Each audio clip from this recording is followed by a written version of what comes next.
stood nearby, unfazed, like nothing was wrong. My dad is dead, and he's never coming back, Rachel. I can tell you these stories, but I can never reminisce with him again. He can never hold a grandchild that we'll probably never be able to have. I can never talk to him again, and I'll never be able to say I'm sorry for everything.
Good night.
Joseph, you can't go to sleep feeling like this.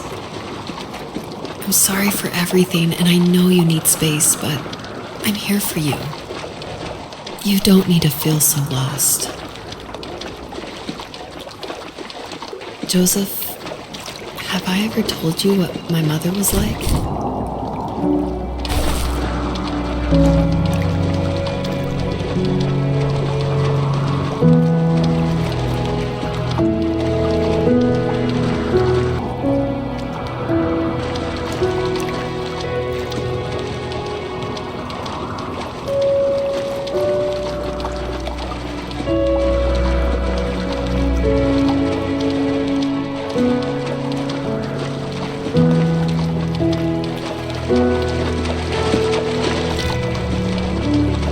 You know what it's like not to have a mom at home. And you know how hard that made my childhood. What helped me was watching the birds in the morning before the school bus came. I thought that my mother was one of those birds, and it made me want to be free like her. My mom taught me how to fold origami cranes while she was in the hospital. So I told myself I would fold one every day until I could fly myself. I think we both have always loved animals, and for me that love started with a dog. Sometimes this Rottweiler would come up to our property line and wait at the fence for me, but only once in a while. I was sure to check every day immediately after school, and it usually ended in disappointment. I would even steal money from my passed out dad just so I could buy these off-brand dog biscuits. Even when she did stop by, she never went beyond the fence. Why was she so scared? I think my dad was the opposite of your dad in almost every way, except he was in the military as well. He coped with alcohol of every kind. The trailer started falling apart, he got angry, and I withdrew. More and more I became the weird, quiet kid who made lots of origami birds and carried dog biscuits around. I think we were pretty similar when it came to being the weird kids. And that same sincerity in college was one of the reasons I was so drawn to you. Life got worse and worse, and at one point, I really didn't think I could survive another day with my soul still intact. I had no real friends, let alone neighbors, since we lived in the middle of nowhere. I should have talked to my teacher, but I was scared what he would do if he found out. As I waited for the school bus one morning, I walked around until I found something in an abandoned shed. Something I can't put into words. I summoned courage I didn't know I had, and I broke into my dad's room and found the key to the shed where he had locked my bike. I'll never forget that feeling. The wind rushing by my ears as the sun rose over fields of wheat. I was flying for the first time. I biked as far as my legs could take me until I found a house that felt friendly and that felt like home. Those strangers helped me in so many ways. And if it wasn't for them, I wouldn't have found my foster family. And if it wasn't for my parents, I wouldn't have met you. You have strength, Joseph, and you're not as alone as you think. It's all just so pointless, just waiting for life to happen. It's like having the home I always wanted is cursed out of my reach. The thought of being a parent myself, how could I do that when I couldn't even be a good son? I'm sorry, I know what you're saying. I just don't know how things will work out. These quiet hours will turn into years. We'll wonder which roads passed us by. Then we'll forge a new road together. Besides, I discovered for myself that one fateful morning where any hopeful road leads to. There may be thorns and mist, but it always leads to the same thing. And what's that? Family. I'm so glad that you're part of my family, Rachel. And I'm glad you're part of mine.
The fox knew her last cub would be waiting for her at the first tree.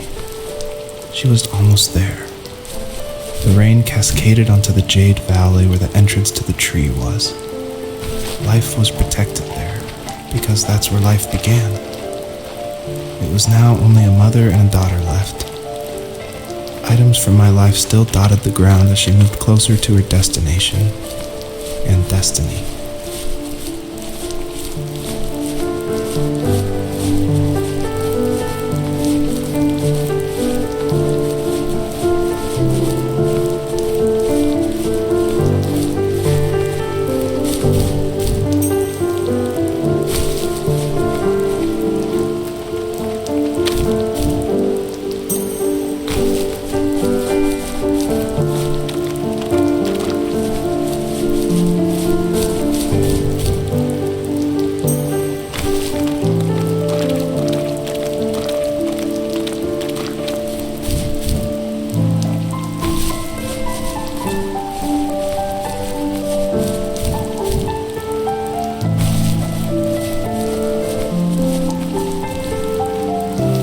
At the end of high school, I felt something I hadn't felt in a long time.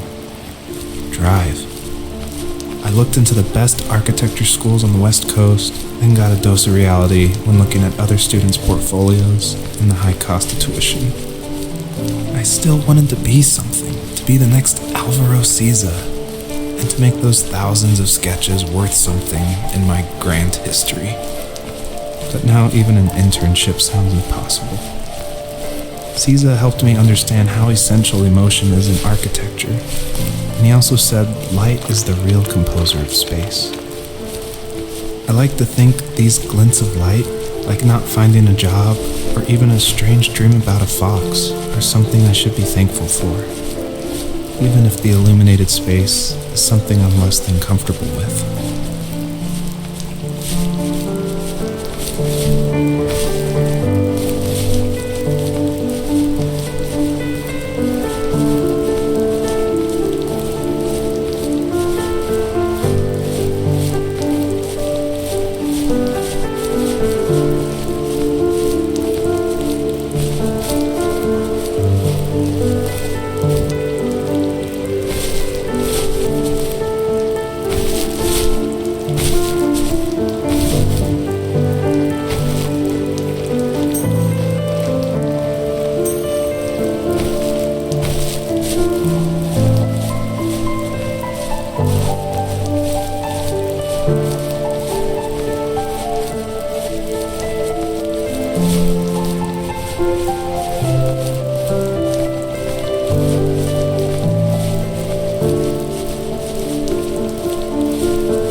Super supportive with my college plans, to a point.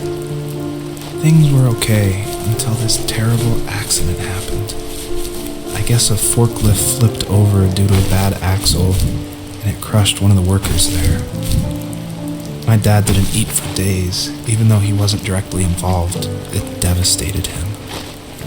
Not only did it hurt the business, but it just freaked him out. He would talk in his sleep, muttering things about firing people and saying sorry. One fateful day he approached me, said that since my school search wasn't going well, I should finally be a man and take over the family business. He said one day he was going to die, and that all of his work, sacrifice, and even that man's life would be wasted in vain. I just lost it. Teenage me just exploded at the thought. I screwed up. I said things I shouldn't have. He was having a crisis, and I pretty much spit in his face.